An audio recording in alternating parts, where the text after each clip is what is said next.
Bienvenidos de nueva cuenta a su canal Unisofin.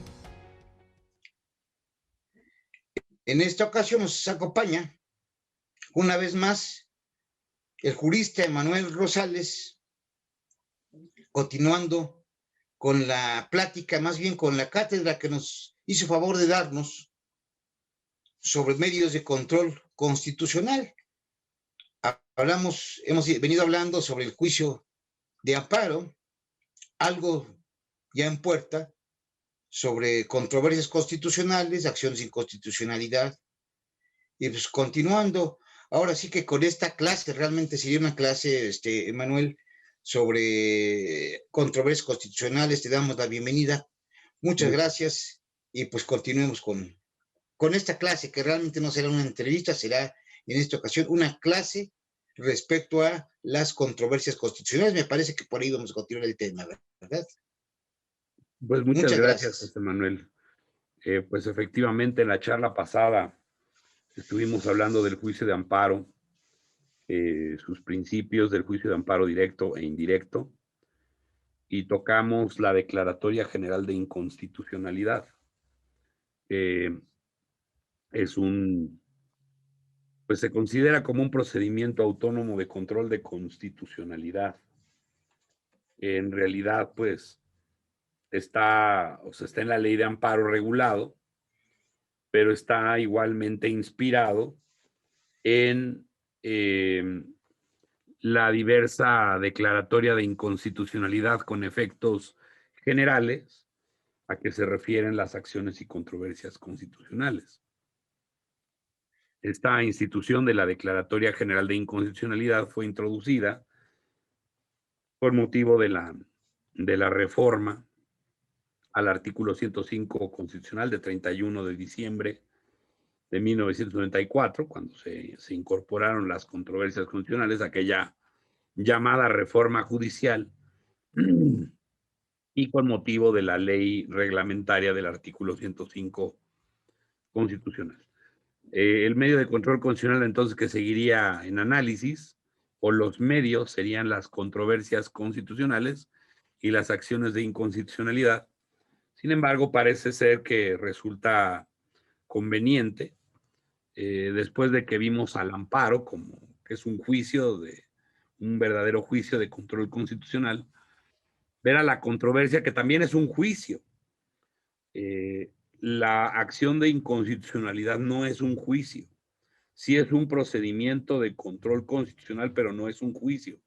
Es un procedimiento en donde la Suprema Corte hace una revisión general de un acto legislativo para dilucidar si éste resulta contrario a la regularidad constitucional o no.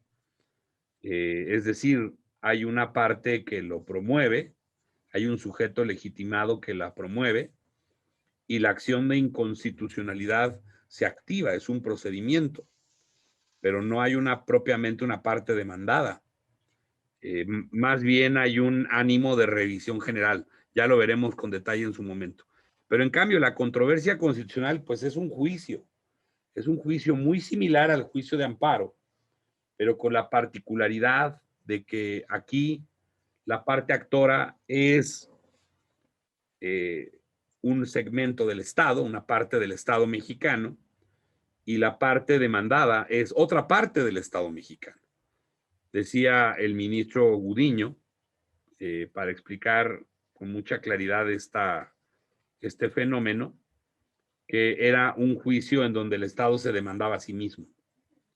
Y sí, efectivamente, así es como funcionan las controversias constitucionales que, como repito, fueron introducidas al orden jurídico con motivo de la reforma publicada en el Diario Oficial de la Federación el 31 de diciembre de 1994, específicamente en el artículo 105, fracción primera, y en todos sus incisos que han tenido varios procesos de reformas. Uno de los últimos, precisamente, ahora el 11 de marzo de 2021, con motivo de las últimas reformas en materia de Poder Judicial de la Federación, juicio de amparo y medios de control constitucional. El artículo 105 comienza señalando que la Suprema Corte de Justicia de la Nación conocerá en los términos que señale la ley reglamentaria de los asuntos siguientes. Y bueno, la fracción primera trata de las controversias constitucionales, la segunda trata de las acciones de inconstitucionalidad, la tercera reforma trata de la facultad de atracción en recursos de apelación, que incluso acaba de ser recientemente reformada el 11 de marzo y que es la fórmula original de la facultad de atracción. Y bueno, pues esos son básicamente los procedimientos que se regulan por el artículo 105 constitucional. Los dos primeros, las acciones y las controversias, pues son medios de control constitucional. La última fracción está dedicada a una facultad especial de la Suprema Corte para ejercer su facultad de atracción, tratándose de apelaciones, que es el antecedente de la facultad de atracción en recursos de revisión y en amparo directo. Pero bueno, ya con estas aclaraciones, en el artículo 105, fracción primera, se prevé a las controversias constitucionales. El artículo 105 comienza diciendo que de ellas conoce la Suprema Corte en los términos de la ley reglamentaria, y esa ley es la ley reglamentaria de las fracciones primera y segunda del artículo 105 constitucional. Esa ley, pues también le llaman simplemente ley reglamentaria del artículo 105, no se ocupa de señalar las hipótesis de procedencia, que estas están enunciadas en la fracción primera del artículo 105. No se trata de eso, de la ley. La ley solamente señala cuál es el procedimiento que se sigue en las controversias y en las acciones, de tal suerte que para saber cuándo es procedente una controversia constitucional, pues lo primero que hay que hacer es darle lectura al artículo 105, fracción primera de la Constitución Federal. Y bueno, pues la fracción primera señala que las controversias constitucionales sobre inconstitucionalidad de las normas generales, actos u omisiones, con excepción de las que se refieran a materia electoral, se suscitará en los siguientes casos. Y aquí es muy importante hacer una explicación. El artículo 105, fracción primera, comienza señalando que las controversias constitucionales versan sobre la constitucionalidad de normas generales, actos u omisiones, con excepción de las que se refieran a la materia electoral. Y después va a haber un catálogo de hipótesis de procedencia de las controversias, señalando entre qué autoridades puede haber controversia. Es importante señalar que cuando se fundaron las controversias constitucionales en el año de 1994, solamente se tenía pensado que la controversia constitucional fuera un procedimiento para dirimir cuestiones competenciales. Hay que recordar que el juicio de amparo, por ejemplo, en términos del artículo 103 y del artículo primero de la ley de amparo, señala que no solamente procede el juicio cuando hay violaciones a derechos humanos fundamentales reconocidos en la Constitución y en los tratados, sino también cuando hay invasión de esferas. Cuando la esfera de la federación invade a un estado y cuando la entidad federativa invade los ámbitos de actuación de la esfera federal. Esos son los ámbitos del juicio de amparo por invasión de esferas. Y esos ámbitos originalmente eran los de la controversia constitucional. Exclusivamente se juzgaba por vía de controversia constitucional si un acto determinado le tocaba a determinado nivel de gobierno o a otro. Así era como funcionaba en aquel entonces.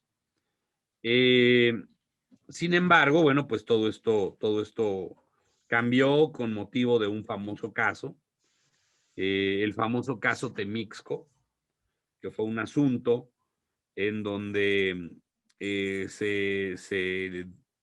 hubo una controversia constitucional entre el Poder Legislativo del Estado de Morelos y el Ayuntamiento de Temixco, y se litigaba por los límites entre entre Huastepec y Temixco. Y en aquel asunto concluyó por emitirse un criterio muy importante, conforme al cual se reconocía que en la controversia constitucional se podía estudiar no solamente cuestiones competenciales, sino también todo tipo de violaciones a la Constitución. Porque finalmente el ejercicio de la acción por parte de un municipio, por parte del Estado, podía traducirse indirectamente en un sistema para proteger los derechos fundamentales de los ciudadanos. O sea, se pensaba que la controversia constitucional con motivo del caso Temixco también era posible juzgar en controversia constitucional cualquier tipo de violaciones a la Constitución y a los derechos humanos fundamentales. Como comentamos en el juicio de amparo, se pueden analizar violaciones a derechos humanos fundamentales e incluso a cualquier parte de la Constitución, temas competenciales. Las controversias constitucionales no nacieron así, nacieron como un juicio exclusivamente de cuestiones competenciales. Con el paso del tiempo se introdujo el criterio del caso Temixco, que sugería que en controversias constitucionales pudieran estudiarse todos los supuestos de violación a la Constitución y no solamente cuestiones competenciales. Pero ahora, con motivo de la reforma de 11 de marzo de 2021, se regresa a la fórmula original. Ya no se pueden estudiar por vía de la controversia constitucional otro tipo de violaciones que no sean de naturaleza competencial. Incluso la Suprema Corte de Justicia de la Nación, antes de que se diera esta reforma, ya estaba adoptando ese criterio. Ya estaba adoptando el criterio de limitar, de restringir los temas de la controversia constitucional a cuestiones meramente competenciales. Y bueno, con esta aclaración que deriva de la interpretación del primer párrafo de la fracción primera, vamos a ver la primera hipótesis de procedencia de la controversia constitucional, que es pues uno de los casos más comunes, prevista en el inciso A de la fracción primera, que es el caso de la federación, cuando hay un conflicto entre la federación, una controversia constitucional entre la federación y una entidad federativa. Bueno, pues esto es un caso común. En ocasiones las leyes federales invaden temas que son exclusivamente locales.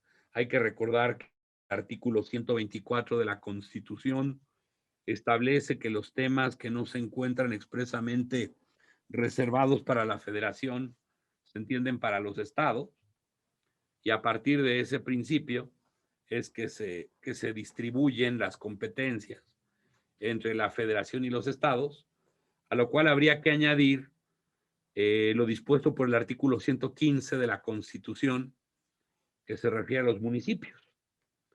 Pero bueno, aquí lo que nos interesa es una controversia entre la federación y el municipio. Bueno, pues sí, es el caso en donde la federación la federación y una entidad federativa, es el caso en donde la federación invade un ámbito de actuación exclusivo de los estados, o los estados invaden un ámbito exclusivo de actuación de la federación. Por ejemplo, mucho se ha dicho de si no es que la federación empieza a invadir los ámbitos de la libertad soberana de los estados al momento de pretender emitir un código de procedimiento, un código nacional de procedimientos civiles, de procedimientos penales, de procedimientos familiares. Y bueno, pues la conclusión ha sido que al menos en el Código Nacional de Procedimientos Penales no, se tuvo que constitucionalizar esa facultad, y está constitucionalizada también la del Código Federal de Procedimientos Civiles, la del Código Nacional, perdón, y de procedimientos familiares, e incluso se piensa en la federalización de la materia familiar, con el objeto de que no haya diversidad normativa sobre la regulación familiar, pero bueno, pues en este momento ya es una discusión avanzada, que se va a reconferir esa competencia legislativa exclusiva a la federación, pero bueno, en el pasado no estaba tan claro. De hecho, la materia familiar sustantiva a la fecha no es algo tan claro, y ahí podría darse una controversia en donde la federación estuviera invadiendo los ámbitos de actuación de las entidades federativas. Y también el ejemplo claro de la entidad federativa cuando invade la esfera exclusiva de la federación. Bueno, pues hace poco hubo un interesante juicio promovido por las plataformas digitales, por las plataformas digitales que sirven para prestar servicios de transporte, en donde los consumidores, los usuarios de los servicios y los conductores reclamaban invasión de esferas por parte de autoridades estatales y por parte del gobierno de la Ciudad de México, al momento de que se establecieron en leyes locales y en reglamentos locales también, reglamentos del Poder Ejecutivo de la Ciudad de México, prohibiciones al cobro en efectivo por esos servicios.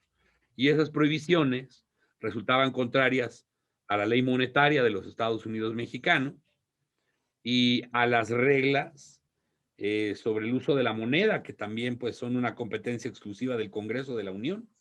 Entonces, bueno, pues se declaró la inconstitucionalidad de dichos reglamentos, de las leyes locales, precisamente por una invasión a la esfera.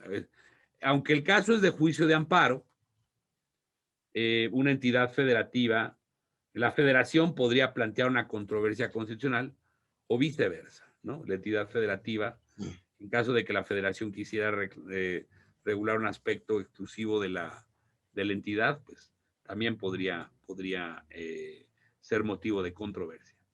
Lo importante es el tema, cómo se da la invasión de esferas. Lo importante es el tema, ya sea que se plantee en amparo o se plantee en controversia constitucional. Esa es una típica cuestión competencial que se puede plantear en controversia constitucional. Otro ejemplo muy claro, de hecho, hay un trámite especial, es en materia de convenios de coordinación fiscal. La ley de coordinación fiscal señala que los estados de la República y la Federación pueden celebrar convenios de colaboración. Y la ley orgánica del Poder Judicial de la Federación señala que cuando surjan problemas del incumplimiento de este tipo de convenios, que básicamente son convenios para repartir los temas que son federales y locales en materia de tributación, o bien para convenir cómo se van a repartir las aportaciones federales y las participaciones federales, los recursos de recaudación federal, pues se tramitan esos problemas que son un litigio por temas competenciales definidos en el convenio entre la federación y la entidad federativa. Ese es otro de los típicos ejemplos. Ese es, pues, por lo que toca al inciso A. El inciso B de la fracción primera se refiere a las controversias constitucionales entre la federación y los municipios. El ejemplo claro es cuando se emite una norma municipal que invade la esfera federal, o cuando la federación emite una ley que invade competencias exclusivas locales. Por ejemplo, en materia de aguas nacionales, si bien es cierto, el tema de aguas es un tema de legislación exclusivamente federal, es innegable que muchas veces se llega a confundir con los servicios de agua potable, alcantarillado, drenaje, etcétera, etcétera. Ese tipo de controversias, de juicios, de disensos en materia de derivados de la interpretación de la Ley de Aguas Nacionales en relación con con las facultades municipales de prestar los servicios públicos de agua potable y alcantarillado, han dado lugar también a este tipo de controversias y a que se defina. En la actualidad está muy claro que no es lo mismo hablar de los cuerpos de agua, de los ríos, de los mares, de los lagos, que hablar del equipo para transportar el agua. Pero bueno, en un principio eso no estaba tan claro. El transporte del agua es un tema exclusivamente municipal. Y bueno, pues el reciclado del agua, ¿qué pasa con el agua que viene que ya vino de un cuerpo de agua, ya entró al servicio de agua potable municipal, ya fue utilizada para el servicio de agua potable y ya es agua sucia, ya es agua residual? ¿Qué ocurre cuando el agua residual es reciclada y puede volver a ser utilizada probablemente como agua potable? Que esto es posible. Ese tema todavía no está completamente definido. Sería un tema muy interesante a analizar precisamente en una controversia constitucional entre la federación y el municipio. La ley de aguas nacionales contempla la posibilidad de que la federación otorgue concesiones sobre aguas tratadas y muchos municipios también en la práctica dan autorizaciones, incluso a empresas, para que reciclen el agua. Pues ahí hay un tema todavía pendiente y muy interesante. Otra hipótesis de controversia constitucional es la promovida por el Poder Ejecutivo el Poder Ejecutivo Federal y el Congreso de la Unión, aquel y cualquiera de las cámaras de este, o en su caso la Comisión Permanente. Es decir, se trata de la famosa controversia entre el Ejecutivo y el Legislativo. Hace unos años fue muy famosa la controversia constitucional sobre el presupuesto. Vicente Fox presentaba una propuesta de presupuesto. Tradicionalmente se pensaba que el presupuesto era un acto administrativo y que el Congreso se limitaba a aprobarlo o a desaprobarlo. Sin embargo, en aquella ocasión el Congreso decidió meterle mano y modificar el presupuesto del Ejecutivo Federal. Y ello dio lugar a una interesante controversia que llegó a la conclusión de que el presupuesto era un acto legislativo en donde hay una propuesta del Ejecutivo, quien tiene una experiencia y una cercanía con la elaboración del presupuesto, y posteriormente había una participación pues, clara del Congreso de la Unión que podía hacerle modificaciones si es que la soberanía lo consideraba pertinente. Algunos temas se consideró que no podían ser motivo de modificación y fueron surgiendo ahí algunos criterios. Este es el ejemplo. La controversia entre el presidente de la República y el Congreso de la Unión, o entre alguna de las cámaras, Cámara de Diputados, Cámara de Senadores. Por ejemplo, una controversia entre el Ejecutivo y el Senado de la República podría ser, por ejemplo, cuando no se quiere aprobar, y a lo mejor es injustificado, a un servidor público que tiene que ser aprobado por el Senado. O, por ejemplo, un tratado internacional que se firma en ciertos términos y al pasar por el Senado de la República es aprobado, ratificado por el Ejecutivo y aprobado en el Senado, pero en otros términos más amplios o más restringidos. Ahí también habría lugar a la controversia constitucional. Y bueno, pues la comisión permanente, como sabemos, en los periodos de receso de las cámaras, hay una comisión permanente, vamos a decirlo así, cuando están en etapa de receso por motivos vacacionales, por los motivos que sean, queda una guardia. La comisión permanente es esa guardia, ¿sí? Ese personal de guardia, por decirlo de alguna manera. Y bueno, pues esa es la hipótesis C. La hipótesis D es el caso donde hay una controversia constitucional entre una entidad federativa de la República Mexicana y otra. Generalmente, pues, hay este tipo de controversias por límites territoriales.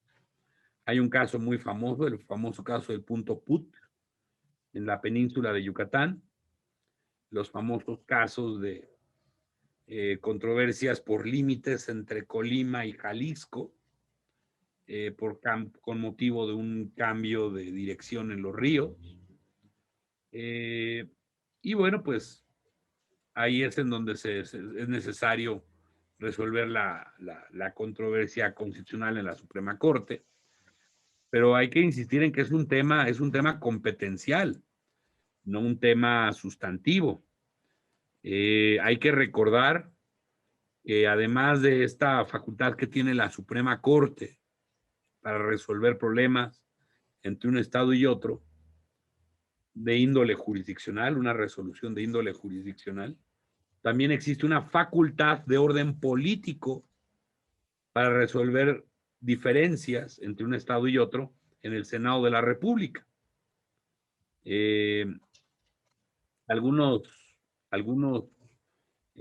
muy inteligentes y propositivos abogados han querido llevar los temas políticos a los jurisdiccionales, porque no es lo mismo juzgar con base en política que con base en jurisdicción.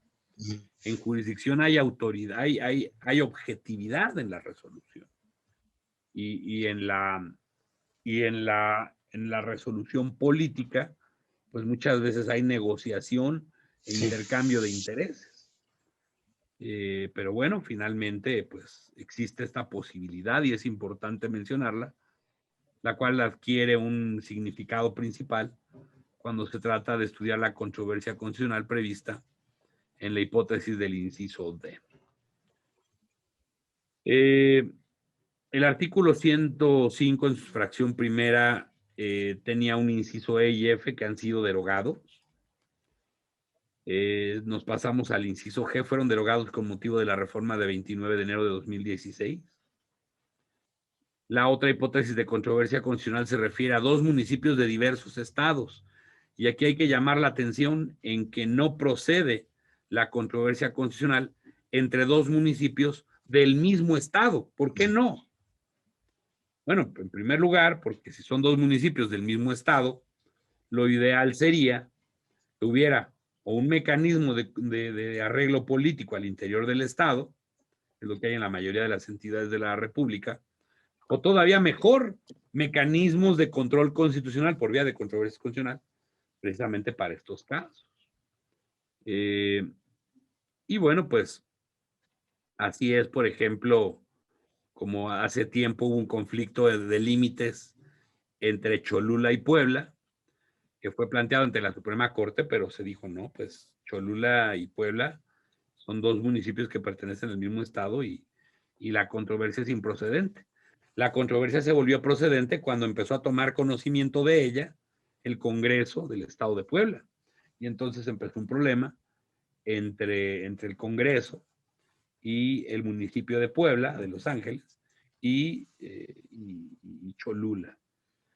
Pero bueno, pues esa ya es otra cuestión. Y este es uno de los ejemplos claros de los temas que hay que tener presentes cuando se analiza esta hipótesis de procedencia de la controversia constitucional entre dos municipios de diversos estados. Si son del mismo estado, no hay controversia. Tendría que resolverse a nivel local. La controversia entre municipios es entre dos municipios de diversos estados. Ahí sí, porque sus congresos son diferentes. Entonces, pues es posible que haya arreglos de orden jurisdiccional.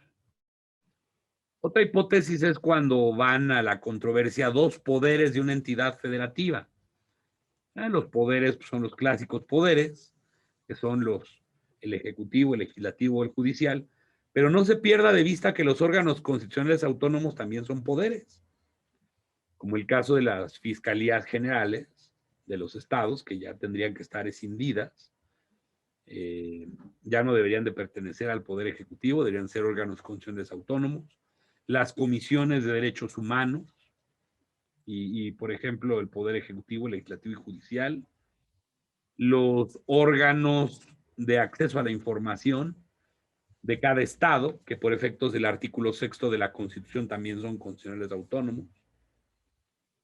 los institutos electorales y los diferentes poderes u órganos constitucionales autónomos. Bueno, pues eso sería el caso de una controversia constitucional entre dos poderes de una misma entidad federativa. Otra hipótesis, que ya es la del inciso I, es la controversia constitucional entre un Estado, entre el gobierno del Estado, a través del Ejecutivo, Legislativo y Judicial, y uno de sus municipios. Es algo muy común, por ejemplo, cuando hay reformas en materia municipal. Uno de los casos más emblemáticos fueron los famosos casos Pachuca y Tulancingo, en donde el Congreso del Estado hizo reformas a la ley orgánica municipal e impuso reglas de gobierno municipal, y se pierde de vista que el artículo 115 pues le da a los ayuntamientos una amplia facultad para decidir sobre esos temas, de tal suerte que si no, de que la ley orgánica municipal se convierte en una especie de ordenamiento supletorio para el caso de que el municipio no regule, no emita sus propios reglamentos, pero si lo hace, tiene que quedar derogada dentro del territorio del municipio la regulación estatal. Y bueno, pues eso fue lo que ocurrió en esa famosa controversia, así se definió. Y bueno, pues también son muy famosos los temas presupuestales, en donde llegan los recursos federales, llegan a una cuenta del gobierno estatal, y el gobierno estatal pues no quiere entregarlas inmediatamente a los municipios, entonces da la controversia constitucional entre el Estado y uno de sus municipios. Otra hipótesis es la hipótesis a que se refiere el inciso J, que se refiere al litigio entre una entidad federativa y un municipio de otra entidad federativa, o una demarcación territorial de la Ciudad de México. O sea, hablábamos hace rato, cuando comentábamos el inciso G, de la controversia constitucional entre dos municipios de diversos estados. Bueno, pues aquí es una controversia entre un estado y un municipio de otro estado, o incluso con límites con la Ciudad de México. Pues es poco frecuente esta hipótesis, sin embargo ya ha habido casos. Por ejemplo, ha habido casos de reservas naturales que se han reclamado por el Distrito Federal y que han sido administradas por el Estado de México, sobre todo cuando se han expropiado ejidos, y han operado incluso reversiones sobre territorios limítrofes entre el Estado de México y la Ciudad de México. Ha dado lugar a este tipo de controversias. Entre dos órganos constitucionales autónomos de una entidad federativa y uno de estos y el Poder Ejecutivo o el Poder Legislativo. Esta reforma fue introducida el 11 de marzo de 2021. Algunos critican esta reforma porque se considera que cuando se habla de dos poderes de una misma entidad federativa, pues ahí cabe la controversia sobre órganos constitucionales autónomos, y de hecho ese era el criterio de la Suprema Corte. Sin embargo, algunos personajes de la vida política no les gusta la equiparación a poderes del Estado, tratándose de los órganos constitucionales autónomos, y por esta molestia que causa algunos personajes de la política, muchos políticos piensan cómo va a ser igual el miembro del Instituto Estatal Electoral que un diputado, o que el gobernador, los magistrados del Tribunal Superior de Justicia. Como no hay jerarquías.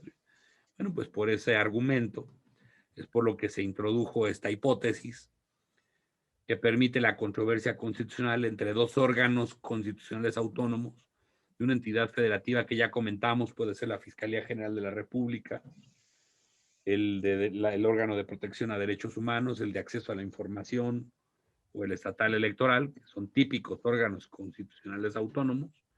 En algunos estados avanzados, por ejemplo, el Tribunal Constitucional Local, que se erige fuera del Poder Ejecutivo, Legislativo y del Judicial.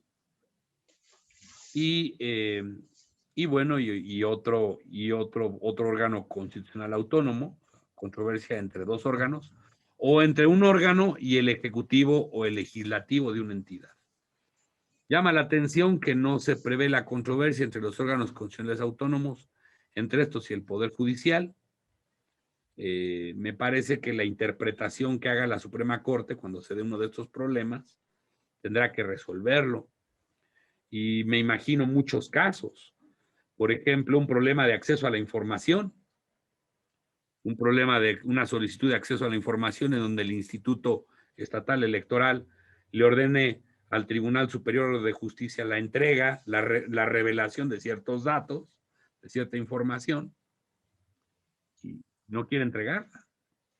Ya me imagino al tribunal promoviendo controversia constitucional contra actos del órgano constitucional autónomo en materia de acceso a la información. Y ahí sería un caso del Poder Ejecutivo del Poder Judicial contra un órgano constitucional autónomo. No entiendo el porqué de esta reforma. En mi opinión está incompleta. Pero bueno, nos pasamos al inciso L, que se refiere a dos órganos constitucionales autónomos federales, y entre uno de estos y el Poder Ejecutivo de la Unión o el Congreso de la Unión.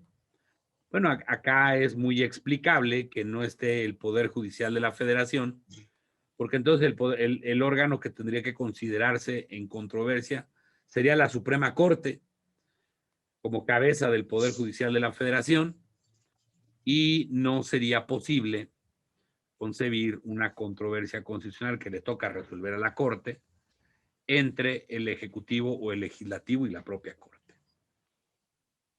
Y la última hipótesis es cuando se trata de dos órganos constitucionales autónomos federales entre ellos o entre uno de estos y el Ejecutivo de la Unión o el Congreso de la Unión.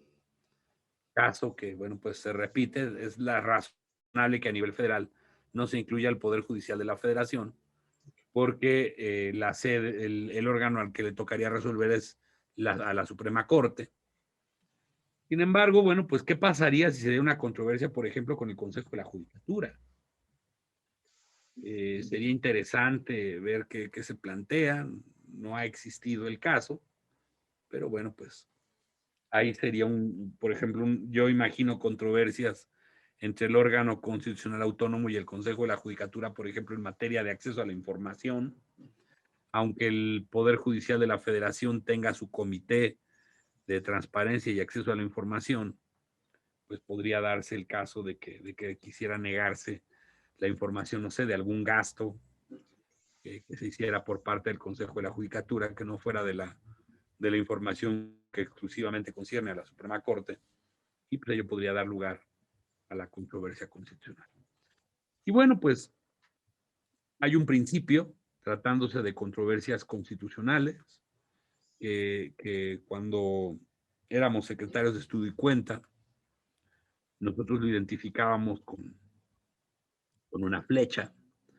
Nosotros decíamos que cuando la controversia constitucional es una flecha hacia arriba, el efecto de la sentencia es relativo, como si fuera de juicio de amparo, y cuando la parte actora y el demandado es una flecha hacia abajo, los efectos son generales. ¿A qué me refiero con esto? Que cuando se trata, por ejemplo, de una controversia entre un poder, entre un órgano que pertenece a un nivel de gobierno federal y la parte demandada es, por ejemplo, un estado de la República, un órgano constitucional autónomo de una entidad federativa o un municipio, la acción que viene de un nivel de gobierno superior hacia uno inferior tiene efectos generales. O sea, la declaratoria de inconstitucionalidad para todos. En cambio, cuando se trata de una controversia constitucional promovida por un municipio, por un poder del Estado o por un órgano constitucional autónomo estatal contra la federación, poderes u órganos constitucionales autónomos, que la acción va hacia arriba, de un nivel de gobierno, vamos a decirlo así, inferior hacia arriba, pues la controversia constitucional, la sentencia que se dicte tendrá efectos particulares, efectos relativos como si se tratara de una sentencia de amparo. Quiero aclarar que esto de hablar de un gobierno de nivel superior a inferior o de inferior a superior es incorrecto. Técnicamente, es jurídicamente incorrecto hablar, porque técnicamente los poderes todos están al mismo nivel. El poder ejecutivo federal está al nivel del poder ejecutivo de los estados, no hay diferencias, pero nos referimos a un lenguaje que así se ha entendido para efectos prácticos. El gobierno federal, que es un gobierno mucho más grande que el gobierno de un estado, porque pues, es un gobierno que abarca todo el territorio nacional, y el del estado solamente abarca el territorio de la entidad federativa, que es el gobierno más grande contra el gobierno chico, por decirlo de alguna manera. Ahí es en donde se da el fenómeno de que si la sentencia es aprobada por una mayoría de cuando menos 8 votos de los señores ministros, será posible que la sentencia tenga efectos generales. Lo mismo siempre que se trate de controversias de orden territorial.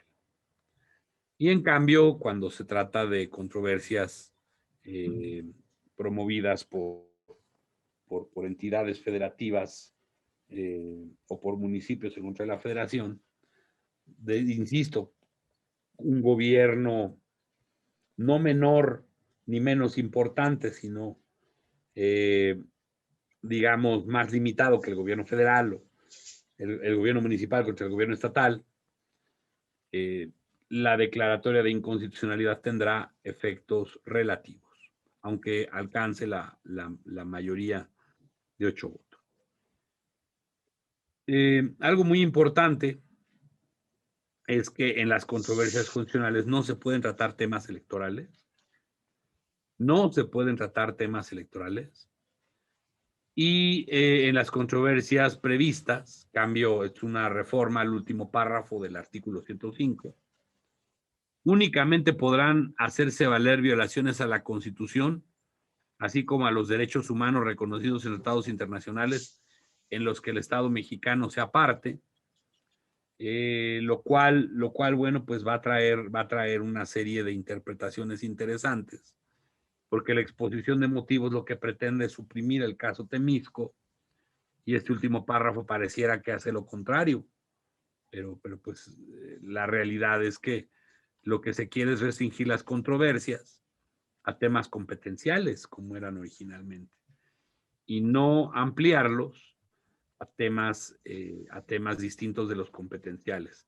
Sin embargo, el último párrafo señala que en las controversias únicamente se pueden hacer valer violaciones directas a la Constitución y derechos humanos, contenidos en la Constitución y tratados, lo cual pues nos llevaría a pensar que entonces se puede plantear cualquier violación a la Constitución y no solamente temas competenciales. Ya será cuestión de que la Suprema Corte dilucide a este respecto. Ahora, ¿cómo se tramita la controversia constitucional, la ley reglamentaria del artículo 105? Es la que va a decirnos cómo se hace esta tramitación. Básicamente, pues se trata de un procedimiento en donde existe una demanda de los sujetos habilitados. La demanda tendrá que regularse de acuerdo con los plazos previstos en el artículo 3º, el cómputo de plazos del artículo 3º de la ley reglamentaria. Señalan que los plazos comienzan a correr a partir del día siguiente al en que surta efectos la notificación del acto, incluyendo el día del vencimiento. Ojo, no, el cómputo es distinto. Prácticamente, recuerden que entre autoridades la notificación surte efectos el mismo día que la notificación se practica. O sea, el día que se notifique es el día 1. Solo se cuentan los días hábiles para efectos de la controversia constitucional, que son los previstos por el artículo 136 de la Ley Orgánica del Poder Judicial de la Federación. Solo se cuentan los días hábiles y no corren los plazos en periodos y días de receso o suspensión de labores de la Suprema Corte de Justicia de la Nación. Hay algunos días en donde todo el Poder Judicial de la Federación está trabajando, menos la Suprema Corte, como por ejemplo cuando tienen que inhabilitarse, por ejemplo en el mes de diciembre, con motivo del famoso Día de Reyes, que se cierran las calles del centro, o cuando de plano no se puede pasar al centro, la Suprema Corte tiene que verse obligada a cerrar. O otro día que se me ocurre es el famoso Día de la Muerte de Pino Suárez, en donde todas las dependencias de Pino Suárez, todas las dependencias públicas de Pino Suárez guardan luto y conmemoran ese día, incluida la Suprema Corte. Las controversias constitucionales pues se presentan, insisto, a través de una demanda que se redacta por la parte actora según las hipótesis que acabamos de mencionar. Se pueden promover las controversias constitucionales depositando la demanda directamente en la Suprema Corte. La demanda se puede depositar dentro de las oficinas de correo a través del servicio de correo certificado con acuse de recibo y se considera ya presentada ante la Suprema Corte. Tratándose de asuntos de especial relevancia, las cámaras del Congreso de la Unión, a través de sus presidentes o el Ejecutivo por conducto del consejero, podrán solicitarle a la Suprema Corte que una controversia constitucional se resuelva lo más pronto posible por razones prioritarias, ¿sí? Por razones de urgencia. Esto está regulado en el artículo 9 bis de la Ley de Amparo.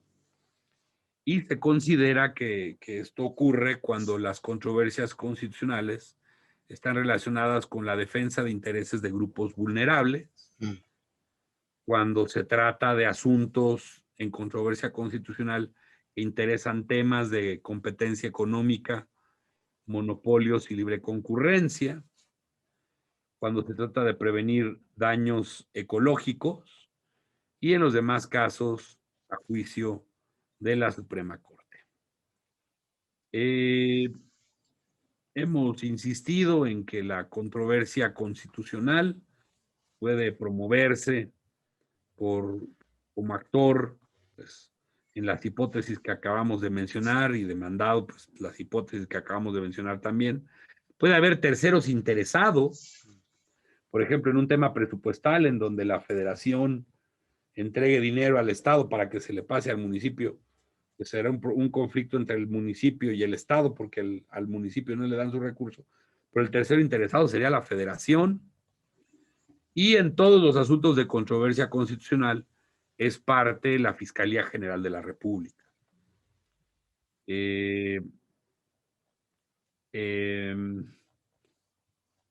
La demanda en materia de controversia constitucional tiene plazos especiales,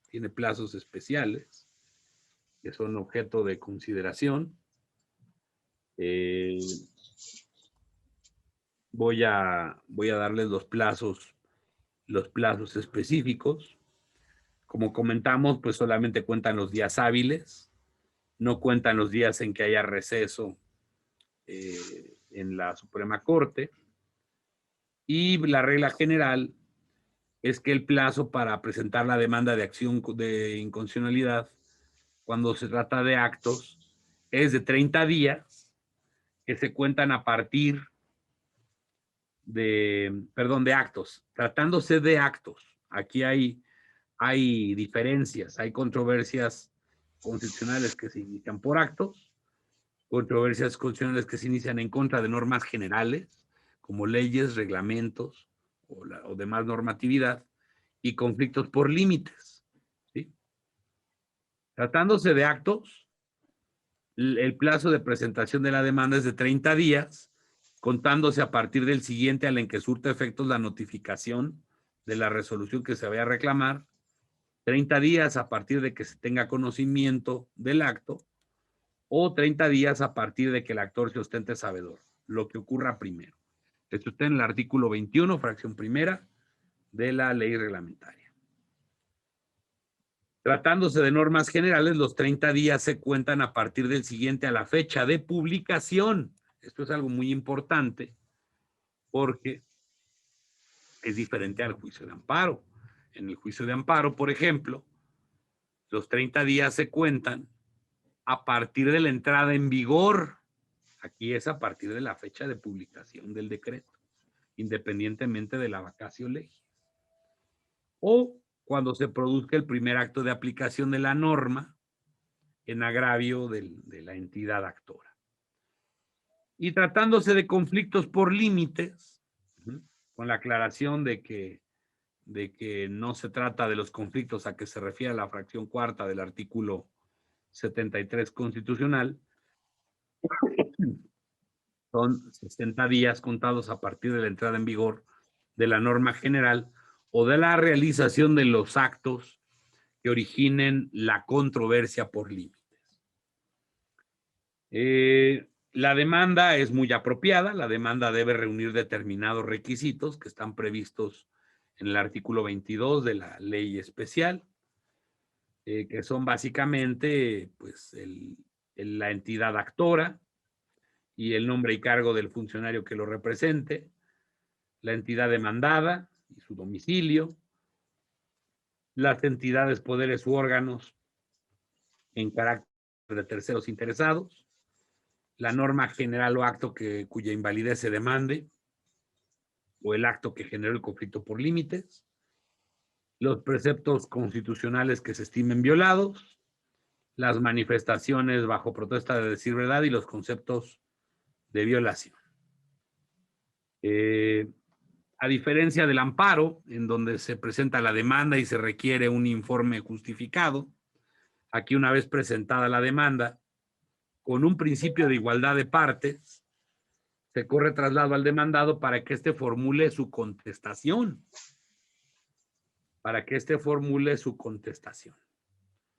El trámite de recepción de la demanda y de la contestación e incluso del desahogo de pruebas, si esto es necesario, se lleva no por la Suprema Corte ni por el presidente de la Suprema Corte, sino presentada la demanda, se nombra un ministro instructor.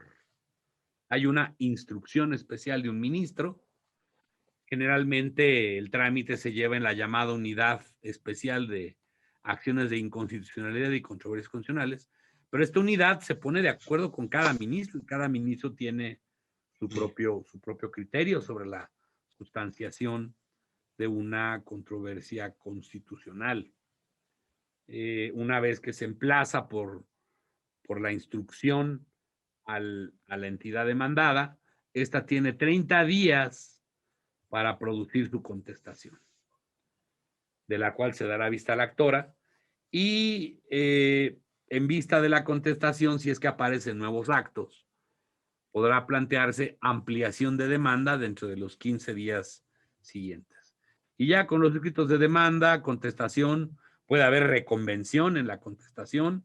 Recuerden que opera los principios del Código Federal de Procedimientos Civiles de aplicación supletoria, conforme a los cuales, al momento de presentar demanda o contestación, la parte actora tiene que plantear todas las acciones que tenga en contra del demandado, o el demandado tiene que contestar oponiendo todas las excepciones y defensas que tenga contra el actor, incluyendo las acciones reconvencionales, pues todas tendrán que plantearse ahí.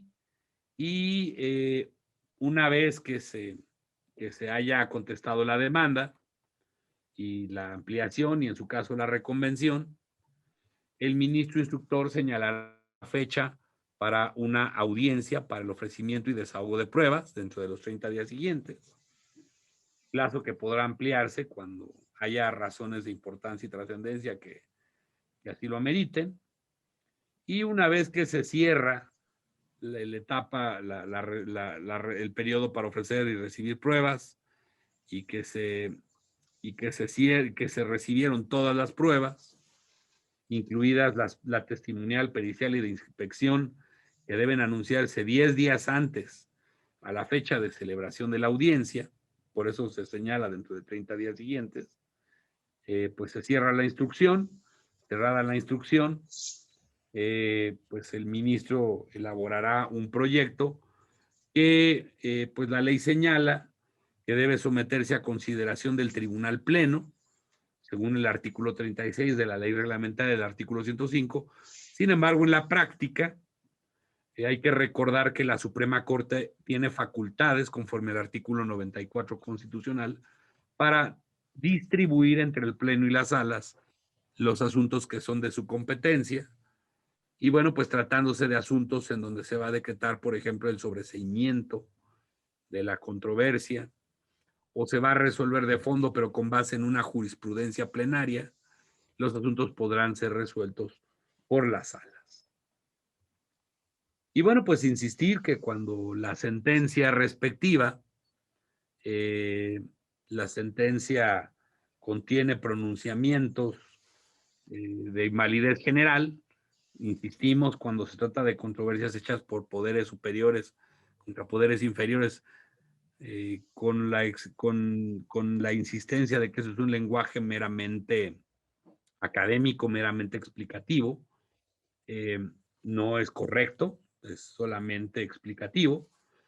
Pues la sentencia tendrá efectos generales cuando sea aprobada por una mayoría de por lo menos 8 votos del Pleno, y en todos los demás casos la controversia tendrá efectos meramente interpartes y relativos. Las consideraciones de fondo aprobadas por cuando menos 8 ministros, exactamente que el artículo 217 que la ley de amparo, son obligatorias para todos los órganos jurisdiccionales del fuero común, locales y federales, de todos los órdenes civiles, penales, militares, agrarios, judiciales, etcétera, etcétera, exactamente como criterios jurisprudenciales. Ha habido una vertiente interesante de pensamiento en la Suprema Corte que ha considerado que a estos criterios dimanados del artículo 43 no se les debe llamar jurisprudencia, sino precedentes que derivan del artículo 43 de la ley reglamentaria del 105, porque hay un artículo en la ley orgánica que señala que cuando el fundamento del criterio vinculante no sea la ley de amparo, pues no será jurisprudencia. Sin embargo, bueno, pues lo cierto es que el criterio que alcanza las características del artículo 43 resulta obligatorio para todas las autoridades jurisdiccionales, exactamente igual que la jurisprudencia. Quieren llamarlo jurisprudencia, está bien. Si no quieren llamarlo jurisprudencia por respeto al criterio de la Corte, también está bien. Una vez que se dicta la sentencia, pues se publica en el Diario Oficial de la Federación y bueno, pues se pasará posteriormente a la etapa de cumplimiento de sentencias. La etapa de cumplimiento de sentencias parte básicamente de un requerimiento en 48 horas. Si no estuviera cumplida, se juzgará si hay incumplimiento, se presentará un proyecto por parte del ministro ponente y pues se iniciará un procedimiento de cumplimiento similar al procedimiento de cumplimiento de las sentencias de amparo. Tratándose de controversias constitucionales, hay un principio parecido a la suplencia de queja. De hecho, la ley la considera así, efectivamente, como una suplencia de queja. Sin embargo, me parece que esta denominación es inexacta. Más bien de lo que se trata es de que la Suprema Corte, tratándose de acciones de inconstitucionalidad y controversias constitucionales, debe operar como guardián de la Constitución. El artículo 40 es el que señala, el 40 de la ley reglamentaria, que en todos los casos la Suprema Corte deberá suplir la deficiencia de la demanda, contestación, alegato o agravios, Yo creo que no es una suplencia de queja, yo creo que más bien es que la Suprema Corte debe garantizar la constitucionalidad de la sentencia que al final se dicte. Y si hay aspectos de constitucionalidad que confluyen a la resolución del asunto, estos tienen que ser motivo de introducción incluso oficiosa, pero no de suplencia de queja, porque hablar de suplencia parece más bien propio de un particular que está resintiendo un acto de autoridad que resulta manifiestamente violatorio de derechos fundamentales, y las autoridades pues no tienen derechos fundamentales. Sí hay cláusulas constitucionales que les dan prerrogativas, pero no derechos. Y bueno, pues esta es básicamente pues una exposición general de lo que es una controversia constitucional. No sé qué te haya parecido, estimado doctor Herrera. No sé muchísimas gracias, te lo agradezco sobremanera. Ya hemos platicado, incluso podemos hacer aquí un adelanto, tal vez posiblemente un curso o conferencias ya más interactivas en donde se amplíen estos temas y que el público participe, que muchas veces tienen dudas. Son temas que lo explicas y a lo mejor cuando lo explicas se entiende fácilmente, pero incluso para el público en general, pues no son cuestiones que se desconocen. Si los abogados muchas veces lo desconocen, imagínate cómo está el público en general en México, la población, y son cosas que deben de conocerse. Cosas, por ejemplo, las autoridades municipales, poco están enterados de ese tipo de asuntos que les compete, porque pues ese es su interés primordial. Sí, Y entonces, bueno, hay muchos desvíos, luego muchas críticas, muchas cuestiones, sí, pero porque son cosas que se desconocen. Entonces vamos a dejar abierto esto, ya para un curso, ya posteriormente ya lo anunciaremos, ¿verdad? Que nos hagas favor de alguna cuestión interactiva, reitero, que la gente puede preguntar, que la gente pueda opinar, y pues que sea una cuestión más amplia aún de lo que has estado comentando, que de por sí es amplio. Realmente, como he venido reiterando estas 3 últimas sesiones, ya no tanto entrevistas que se han dado, es la tercera, pues se ha hecho realmente un verdadero curso. Todavía faltan las acciones de inconstitucionalidad y probablemente el juicio político, si así tienes a bien ya comentarlo posteriormente. Bueno, y muchas gracias. Gracias por todo. Y pues eres bienvenido siempre, y de lo que gustes hablar, no solo de estos temas, ¿eh? Muchas gracias. Pues nos despedimos ya, hemos comentado esto, agradeciéndole aquí al licenciado Manuel Rosales esta charla. Quedan pendientes otras, y queda pendiente la elaboración de un curso, tal vez sea conferencias, curso, ya lo veremos en su oportunidad, en donde se abunden estos temas y haya oportunidad también de interactividad, ¿no? Claro. Muchísimas gracias. Gracias por tu presencia. Nos despedimos de ustedes, muchas gracias. Por favor, suscríbanse y pues ahí denle me gusta. Gracias. Gracias.